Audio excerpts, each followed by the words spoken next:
Coming up on this episode, we visit the title challenger funded by a foreign government. The Copa Libertadores opens its door to US and Mexican teams, and more than half the sides in the Chinese Super League are deducted points.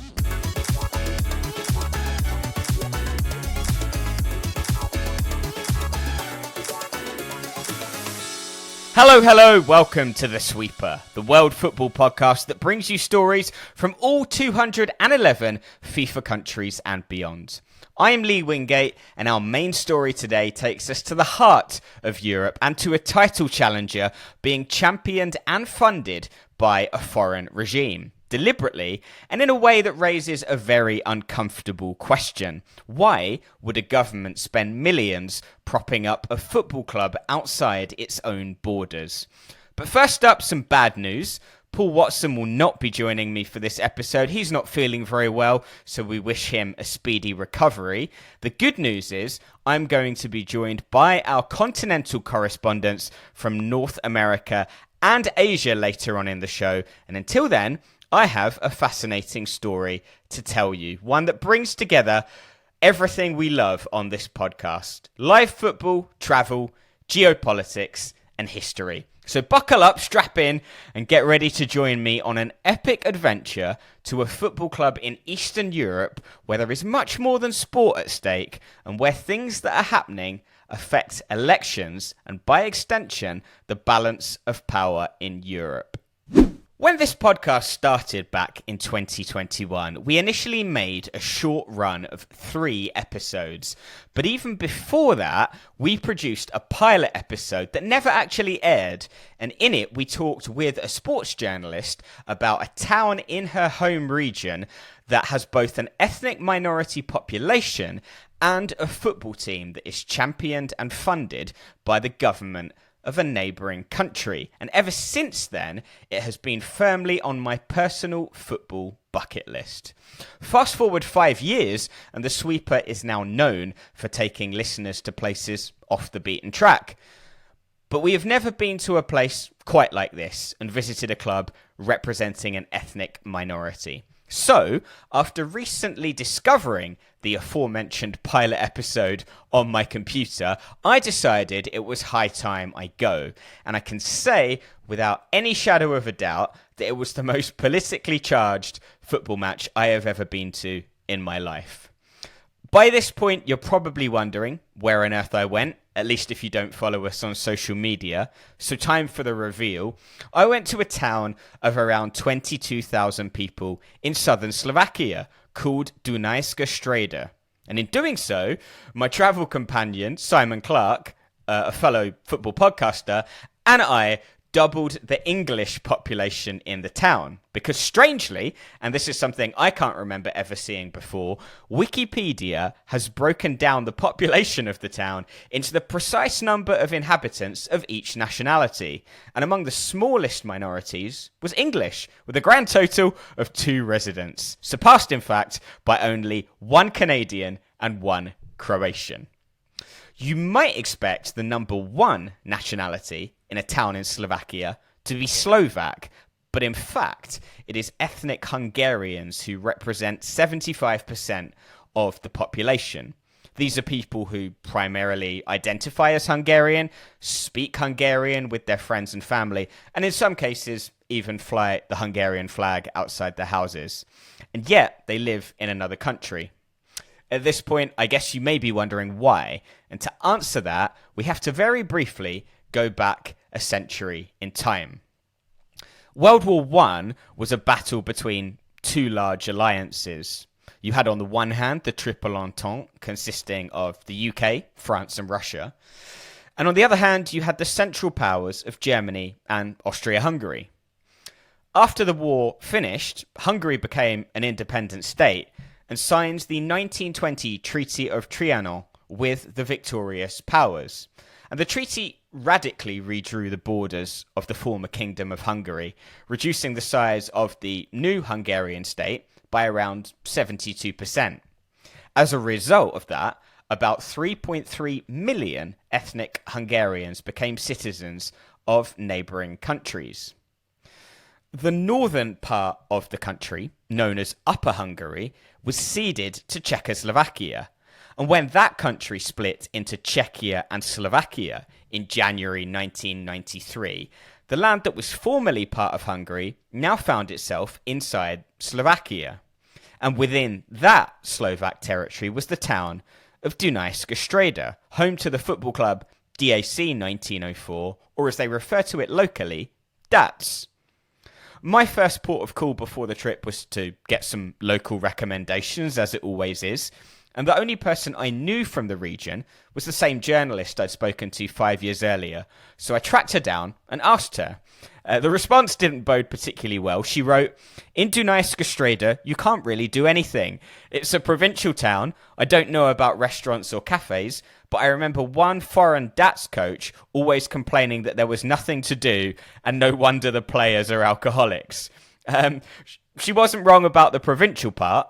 We walked from the train station through what was a really sleepy town, but gradually the nondescript houses gave way to an ultra-modern, sleek stadium that was completely out of step with the surrounding area. The reason for that is fascinating. I will come back to it later, but let's talk about DATS.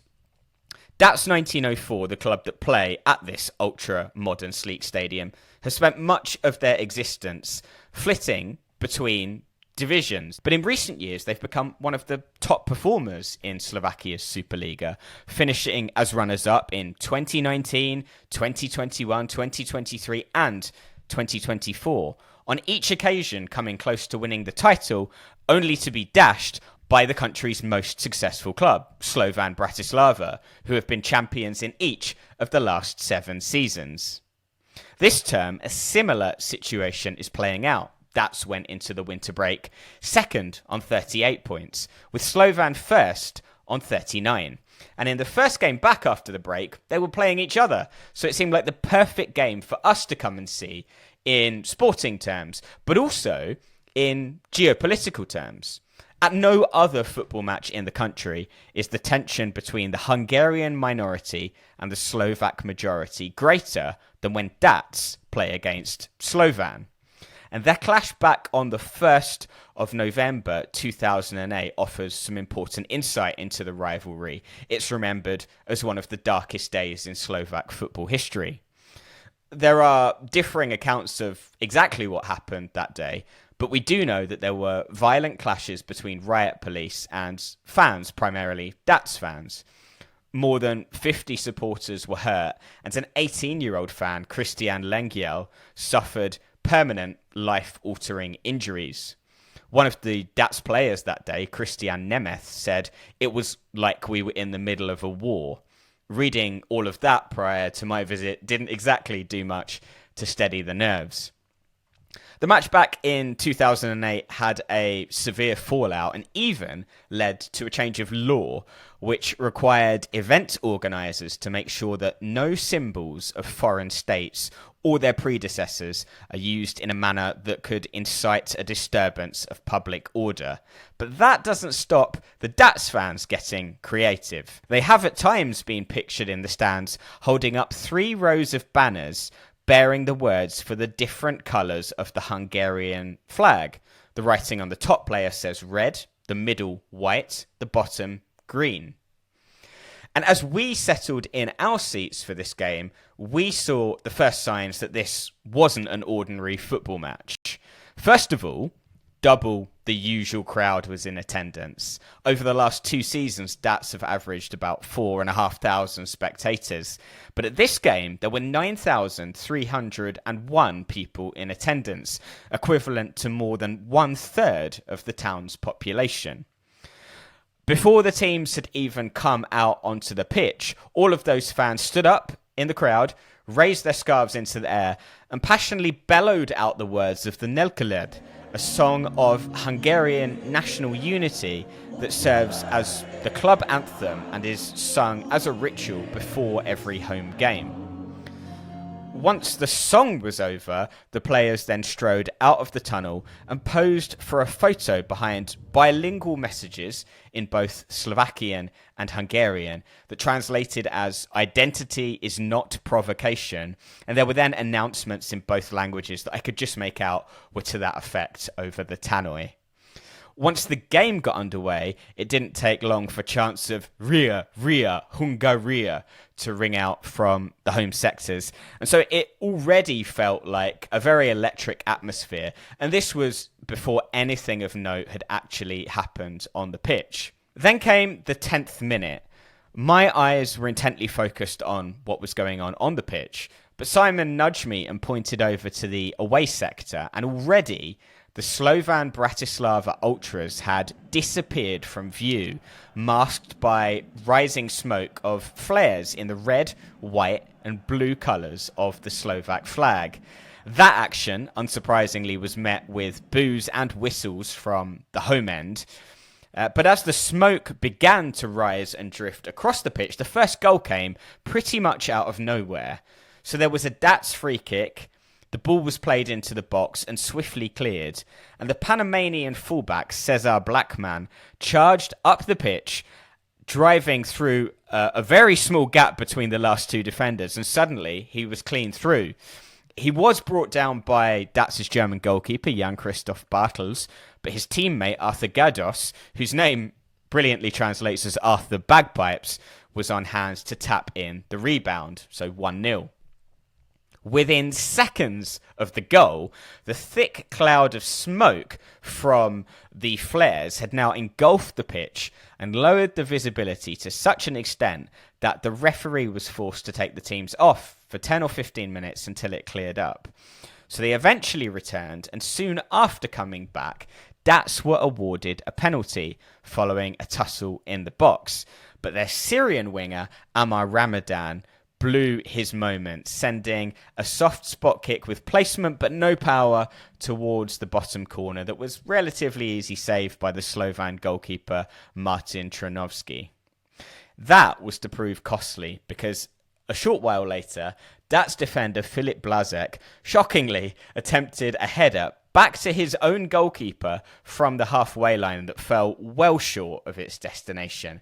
And that allowed Mikola Kukarevic to gratefully pounce on the loose ball, round the keeper and win a penalty, which he then slotted home with aplomb to make it 2-0 on the stroke of half-time. Things went from bad to worse for Dats after the interval. Their young Ivorian substitute, Julian Bationo, had only been on the pitch for 4 minutes when he was shown a straight red in the 49th minute for a studs-up challenge on the ankle of the Ghanaian midfielder Raheem Ibrahim. In my opinion, certainly dangerous, but it looked unintentional. Within 4 minutes of that, Arthur Gados compounded Dats' misery by arrowing a low strike into the far corner, sending the Slovan Ultras on the opposite side into raptures. Actually, their away end, which was now celebrating frenetically, had reportedly sold out in only 7 minutes, such is the clamour for tickets to this fixture. It was now undoubtedly over as a sporting contest, but off the pitch, there was still plenty that caught my eye. One banner in the home crowd read, "Back to the Middle Ages, freedom of speech made in Slovakia," which I clearly interpreted as a jibe at how the ethnic Hungarian minority perceive freedom of speech to be handled in Slovakia. Another read, "We were, we are, we will be," a common Hungarian nationalist chant about continuity and survival. And I have no doubt that I would have picked up on more things happening around me had I understood the Slovak and Hungarian chanting and some more of the tannoy announcements. But even to me, it was clear that this was very much for the people in attendance, not just a football match, and that there was a real vitriolic hatred between the two sets of fans. Interestingly, what I saw in Dunajská Streda is not unique to Slovakia. There are also Hungarian teams, ethnic Hungarian teams, competing in neighbouring countries like Serbia, Croatia, Slovenia, and Romania. Many of them are, at this point in time, challenging for trophies and playing in outstanding facilities like the one we saw in Dunajská Streda. And there is a reason for that, which I hinted to earlier. It all comes down to Hungary's football-mad nationalist Prime Minister, Viktor Orbán, who is allocating millions in funding to ethnic Hungarian clubs abroad. Now, to illustrate the scale of the investment, DATS 1904 were believed to have benefited from at least €7.42 million in Hungarian government support by the time their state-of-the-art mall arena in Dunajská Streda reopened in 2019. And that's in addition to regular support for their academy. Meanwhile, down in Serbia, Bačka Topola have established themselves in the chasing pack behind the capital clubs Red Star and Partizan Belgrade. They are based in the Vojvodina region, where ethnic Hungarians form a significant minority, and rose from the third to the top tier in the space of 6 seasons, thanks in no small part to €30 million in Hungarian support. Elsewhere, Lawrence Mežeros, an industrial tycoon with links to Viktor Orbán, bought 46.6% of Croatian club NK Osijek in 2016. And one of his relatives and former associates, Karoli Varga, owns a holding company that owns a 51% stake in the Romanian club Sepsi.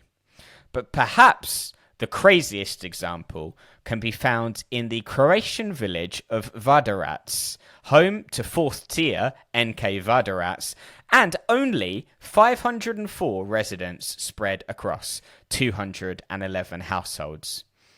A stadium is being constructed in this village at a cost of €7.5 million, following a 2022 agreement between Croatia and Hungary that was initiated by both countries and addresses mutual concerns related to ethnic minorities, according at least to Robert Jankovic, a representative of the Hungarian minority in Croatia's parliament.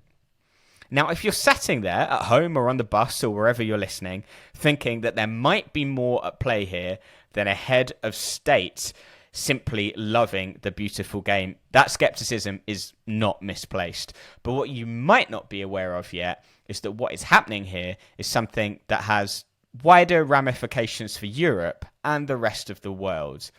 Let me explain. The Hungarian government's investment in football serves multiple purposes. It is a tool for nation building, reinforcing Hungarian language and identity in minority communities.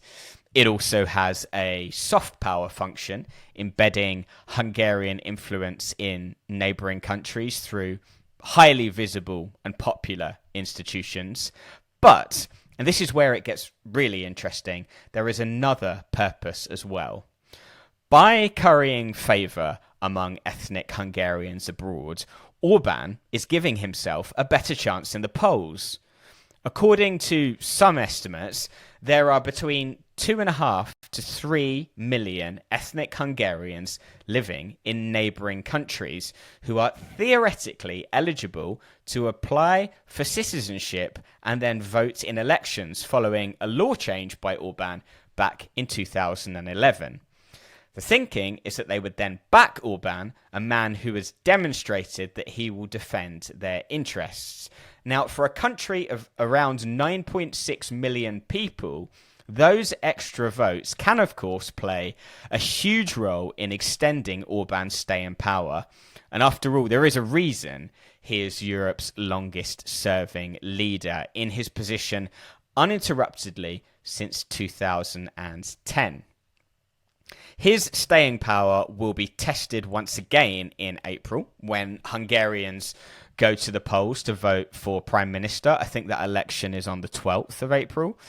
And it is a pivotal election for the balance of power in the European Union because Orbán's Hungary is regularly the only EU member state to veto or block decisions in important policy areas such as the Russia-Ukraine conflict, foreign power, the rule of law, and immigration. So it's actually no exaggeration to say that his re-election would have major implications on both the immediate and long-term future of the European continent and the wider world. The sleepy Slovak town of Dunajská Streda that I visited might seem far removed from all of that, but in reality, it is a small piece of a much larger puzzle, one that helps shape policy, decide elections, and determine the future direction of Europe. That brings us to the end of our first story for this episode. We've got more great content and guests to come in just a second. But for those of you that want to hear more about Dunajská Streda and the geopolitics of the region, we are finally going to release the pilot episode that never got aired to our Patreon supporters. It's an hour long, features an interview with the local journalist I mentioned at the top of the show, and that will drop in the evening on Wednesday, the 11th of February, so the day after this podcast goes out, with our usual bonus podcast to follow on Thursday, the 12th of February. Now that we've gone full-time, Patreon subs are huge for us, and we actually celebrate them all. We also get quite a few people saying, I've been meaning to sign up for ages, and I've finally gotten around to it just now. So if that's you, and you enjoyed this episode, patreon.com/sweeperpod is the place to go. Now it's time to hop on over to South America, where CONMEBOL are reportedly initiating a change that could completely reshape continental club football in the Americas. Alejandro Dominguez, the Paraguayan head of South America's confederation, has said that the door is open for Liga MX and MLS clubs to move from the CONCACAF Champions Cup to the Copa Libertadores. And that was followed up last week by a report by the Uruguay-based journalist Ivan Buela, who said CONMEBOL is preparing documentation to invite Liga MX and MLS clubs to the competition starting in 2027. The proposal reportedly includes 2 slots per league, one by invitation and another based on sporting merit, and will be analysed in the coming months. This would not, of course, be an entirely unprecedented development. Mexican clubs have previously participated in the Copa Libertadores from 1998 to 2016, even reaching the final on 3 occasions. But their return, along with their American counterparts, would undoubtedly represent a major loss for CONCACAF, which has not had a continental champion from outside those 2 countries since Costa Rica's Deportivo Saprissa in 2005, and would, without question, be losing its strongest 2 nations. Now, of course, at this moment in time, this is not set in stone. So, how likely is it to happen? What obstacles stand in its way? And could there ever be a merger between the 2 confederations? Let's head on over to our CONCACAF correspondent, Jon Arnold, to find out.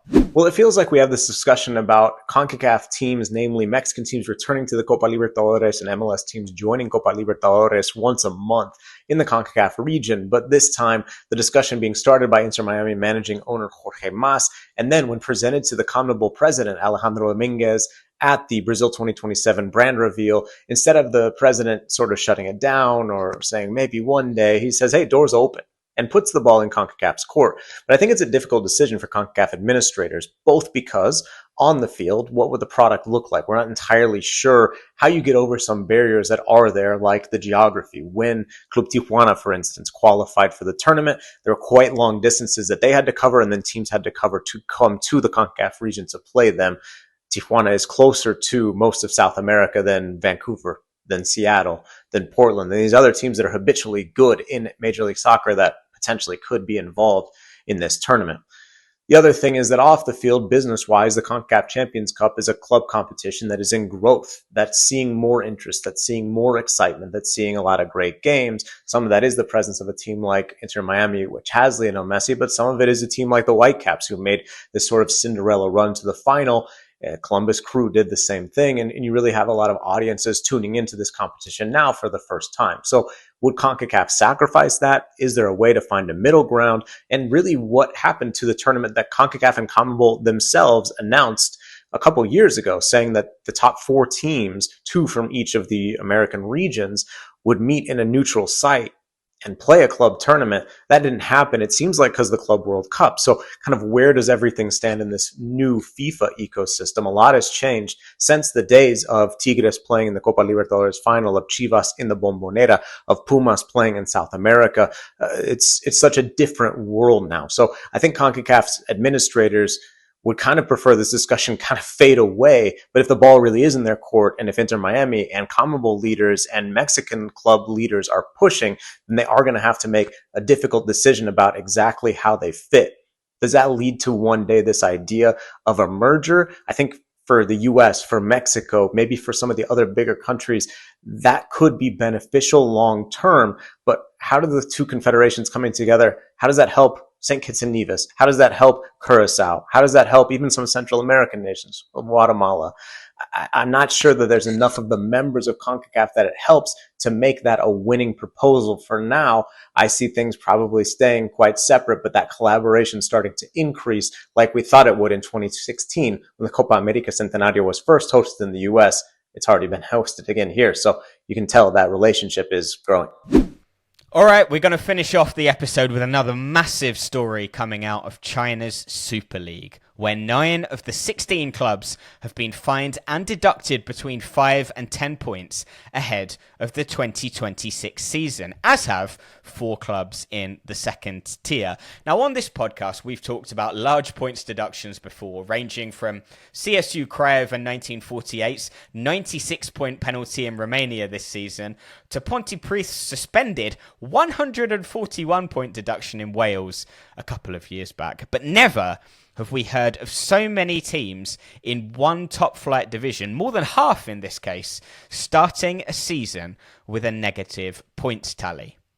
In addition, the Chinese authorities have banned 73 people from working in football for life, including Li Ti, the former head of the men's national team, and Chen Shuan, the president of China's Football Association, between 2018 and 2023. So why were such wide-ranging sanctions imposed on both clubs and individuals across the board? And where on earth does this leave Chinese football? Your guess is as good as mine, but fortunately, we know a man who does know. Here are the thoughts of our Asia correspondent, John Duerden. The new Chinese Super League season starts in less than a month, with 9 out of the 16 teams already on minus points. The charges are not specific yet. There's been ongoing investigations from the authorities, sports and otherwise, in China for years and years. The official word is improper financial transactions. Maybe more details will come later, but corruption, bribery and match fixing have been an issue in Chinese football for a long, long time. Now there's a zero tolerance policy, and the government and the other authorities have been working very hard to try and clean up the local game. But of course, it's an ongoing process. But at least efforts have been there. In terms of football, I mean, for Chinese fans, it's a case of shrug your shoulders and here we go again, of course. But the actual point deductions are quite unusual. It makes the new season interesting, at least. You know, the champions, Shanghai Port, start with -5. Second place team, Shanghai Shenhua, have -10. In fact, 5 out of the top 6 from last season start with a negative points total. So who knows what's going to happen? In terms of Chinese football in general, you know, it's another case of negative headlines, you know, overshadowing, you know, what happened. Some interesting developments on the pitch in recent years. The Super League doesn't have the stars of a decade ago, but fans have been coming back to watch it. Last year's average attendance was more than 25,000, the highest in Asia, higher than 10 years ago when there were some big stars. And there's some interesting things happening in grassroots football. The under-23 team got to the final of the Asian Cup last month after never getting past the group stage ever before. But we'll have to wait and see what happens in the season itself. I mean, it could well mean new champions, and that wouldn't be a bad thing because Shanghai Port have been dominating for a while. But as always, we wait more information and a bit more clarity, and then hopefully focus can get back on the football. Thank you so much to John Duerden for that analysis, and to Jon Arnold before him. And thank you to you, our viewers and listeners, for following along to this first ever solo episode, also the 100th ever Sweeper episode. I'll see you again, hopefully with Paul back in the studio for Patreon bonus episodes on Wednesday and Thursday, and for another regular pod next week.